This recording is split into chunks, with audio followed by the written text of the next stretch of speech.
नमस्कार। मैं भारतीय जनता पार्टी जिला अध्यक्ष महिला मोर्चा अंशु वशिष्ठ आप सभी मीडिया बंधुओं का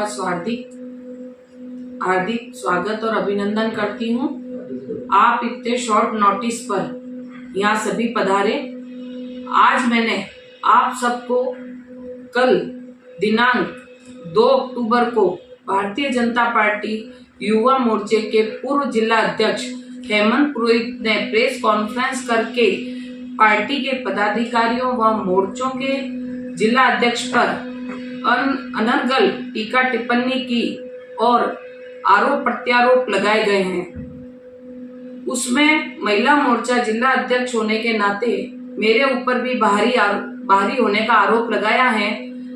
इसका मैं इस संदर्भ में मैं हेमंत पुरोहित को बताना चाहूंगी कि मेरा मूल निवास जन्म स्थान भी शिवगंज है और मूल निवास स्वरूपगंज है हाल फिलहाल। और मैं जब पैदा हुई थी तब शायद हेमंत पुरोहित का भी जन्म सिरोही जिले में नहीं हुआ। मेरे पिता ने भी 40 साल यहीं सिरोही जिले में सेवा कार्य किए हैं। मेरी प्रारंभिक शिक्षा कक्षा 1 से लेकर 12 तक सीनियर सेकेंडरी स्कूल स्वरूपगंज में रही।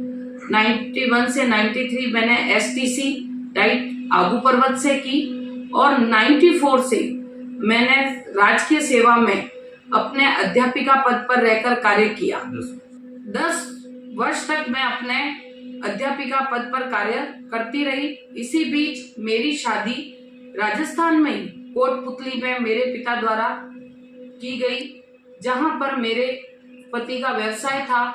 और मैंने इन सबको देखते हुए 2004 में अपना अध्यापिका के पद से इस्तीफा देकर अपने पति के साथ एक व्यापार शुरू किया, जो कि पूरे भारत में गुजरात में भी है, आंध्र प्रदेश में भी रहा और हरियाणा में भी रहा, दिल्ली में भी रहा। आपने ऐसा कहा हरियाणा में मुझे, क्योंकि वहां पर भी एक फैक्ट्री होने की वजह से व्यवसाय में मुझे लेडी एंटरप्रेन्योर अवार्ड भी मिला, जिसका यहाँ पर राजस्थान पत्रिका में मैं गौरवान्वित भी मुझे किया गया कि यहाँ की बेटी ने एक परचम लहराया दूसरे स्टेट में। लेकिन मैंने 2006 में अपनी खुद की एक फर्म यहाँ स्वरूपगंज में अलग कर ली थी और यहीं से मैंने अपना उद्योग माइनिंग में और राइस क्लीनिंग में दोनों में अपना शुरू किया, जो कि आज भी वर्तमान में चालू है। मैं और मेरे हस्बैंड आज भी रहकर यहाँ कार्य कर रहे हैं। आपने ये भी कहा, मैं यहाँ पर मूलतः सभी समाज के वर्गों से महिलाओं से जुड़ी हुई हूँ और उनकी कुछ न कुछ समस्या को लेकर कोई ना कोई काम हमेशा करती आई हूँ। उनको जब कभी भी कहीं कोई थोड़ी बहुत भी जरूरत होती है तो हमेशा मैंने उनको सहयोगी किया है, क्योंकि उनका दर्द यहाँ की बेटी होने के कारण मैं ही समझती हूँ और मेरे से ज्यादा मैं नहीं समझ सकती, कोई और समझ सकता होगा। हेमंत जी का कहना है कि मैंने कौन सी साड़ी पहनी है और मैं भाषण देके चली जाती हूँ।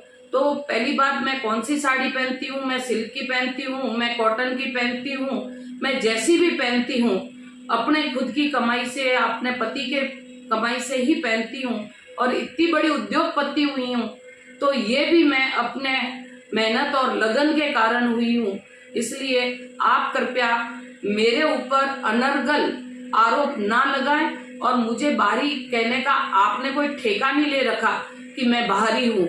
और आपको मुझे ये बताना है, आपने भी कहीं ना कहीं अपने कार्य क्षेत्र को सूरत में मैंने सुना है 10 साल रहकर कार्य किया है, तो आप क्या बाहरी हो गए?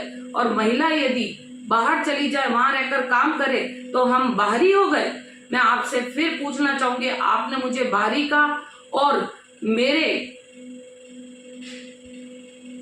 कपड़ों के ऊपर आपने जो अशोभनीय टिप्पणी की है, मैं उसका स्पष्टीकरण चाहूंगी, अन्यथा मैं आपके ऊपर कहीं ना कहीं लज्जा भंग का एक आरोप दर्ज कराऊंगी।